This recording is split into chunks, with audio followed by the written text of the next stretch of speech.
Bos. Apa? Dia enjinnya 3 piston kan? 1000 cc ke? Hai. Ini dia punya engine saiz sama dengan engine kancil. Enjin kancil 3 piston. 3 piston. Tapi cc dia 1.6. Ada turbo. hai. Sistem baru eh? Ini special teknologi yang Toyota dah hasilkan dan sukses pun dah sukses. Tapi sebelum ni pakai kereta apa? Sebelum ni Enjin ni 1.6 3 piston. dia memang pakai enjin dia. Oh, yang ni kira kereta Yaris ni kereta yang pertama lah pakai. Ke macam mana? Betul. Pertama pakai. 3 piston turbo 1.6 horsepower lebih kurang dalam 200 something. 1.6 turbo lagi. Laju ini kalau firefight, dia punya firefight adalah FK8, FL5.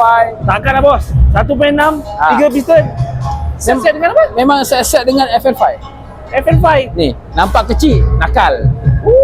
Nampak kecil tapi nakal. Patut dia orang gila pun nak macam ni sebab yang ni special teknologi yang Toyota dah hasilkan dan dah sukses pun.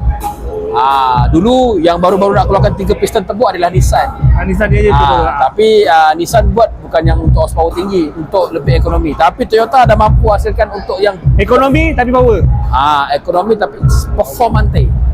Tapi lawa pun dia. Cantik lawa. Body dia sangat kembang pun Kembang. Belakang tak cukup kembang. Belakang tak cukup terkeluar. Tapi tak apa, ni kejap lagi aku sudah keluarkan ni. Ini kita apa mek? Sarban printing patutlah Ini tak Ini kereta orang kaya.